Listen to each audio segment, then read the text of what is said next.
ہنالک دعا زکریا ربہ، ہنالک یہ بالکل اس طرح سے دیر اینڈ ڈن،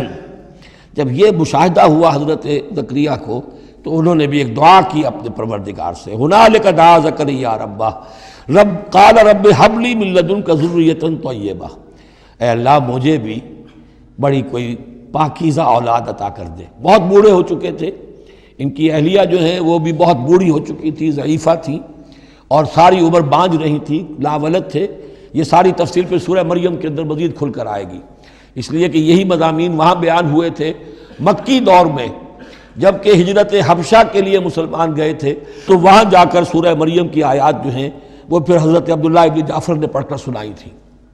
اس مناسبت سے یہ مضامین آپ کو سورہ مریم میں بھی ملیں گے۔ ساری عمر بوڑھے رہے اور بے اولاد رہے، لیکن اب وہ ایک دبی ہوئی خواہش، چنگاری وہ بھڑک اٹھی، اے اللہ اس بچی کو تو یہ کچھ دے سکتا ہے تو تیری قدرت ہے مجھے بھی ذریۃ طیبہ پاکیزہ اولاد عطا فرما، انک سمیع الدعا یقیناً تو دعا کا سننے والا ہے۔ فنادت الملائکۃ تو فرشتوں نے انہیں پکار کر کہا، ندا کی، وہو قائم یصلی فی المحراب اور وہ کھڑے ہوئے نماز پڑھ رہے تھے اپنی محراب میں، ان کا بھی حجرہ تھا، ان اللہ یبشرک بیحییٰ اللہ تعالیٰ تمہیں بشارت دیتا ہے زکریا یحییٰ کی، مصدقا بکلمۃ من اللہ جو تصدیق کرے گا ایک ایسے شخص کی جو اللہ کا خاص کلمہ ہوگا، یعنی حضرت عیسیٰ، کلمۃ منہ، یہ بعد میں باتیں آئیں گی، وسیداً اور سردار ہوگا، وحصوراً اور تجرد کی زندگی گزارے گا، ونبیًا من الصالحین اور نبی ہوگا صالحین میں سے۔ یہاں نوٹ کر لیجئے کہ آخری مدح کا لفظ جو حضرت یحییٰ کے لیے آیا ہے وہ نبی ہے، نبیًا من الصالحین۔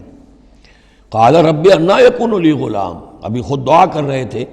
لیکن غالباً اس کی بڑی توثیق چاہ رہے ہیں اللہ سے، ری ایشورنس، کہا پروردگار میرے ہاں کیسے بیٹا ہو جائے گا، وقد بلغنی الکبر،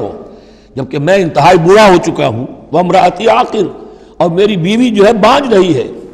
قال کذلک اللہ یفعل ما یشاء، تو انہوں نے کہا کہ اللہ نے فرمایا کہ اللہ کرتا ہے اسی طرح، یا فرشتوں نے جواب دیا جو چاہتا ہے کرتا ہے، اسے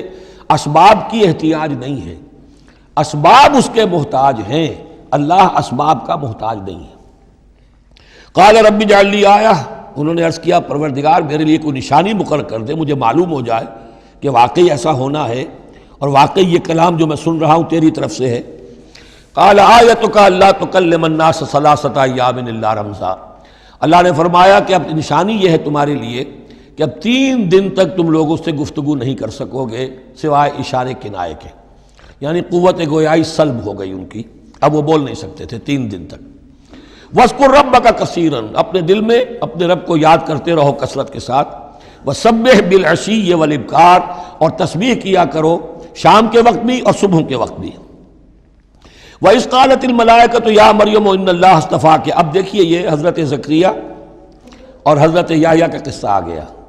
کہ بانجھ بوڑھی عورت کے بطن سے شدید ضعیفی کی عمر میں حضرت زکریا کو اللہ نے یحییٰ جیسا بیٹا دے دیا، تو کیا یہ عام قانون کے مطابق ہے؟ یہ بھی تو معجزہ تھا۔ اسی طریقے سے اس سے ذرا بڑھ کر ایک معجزہ ہے کہ جو حضرت مسیح کا ہے کہ وہاں باپ کا معاملہ نہیں ہے،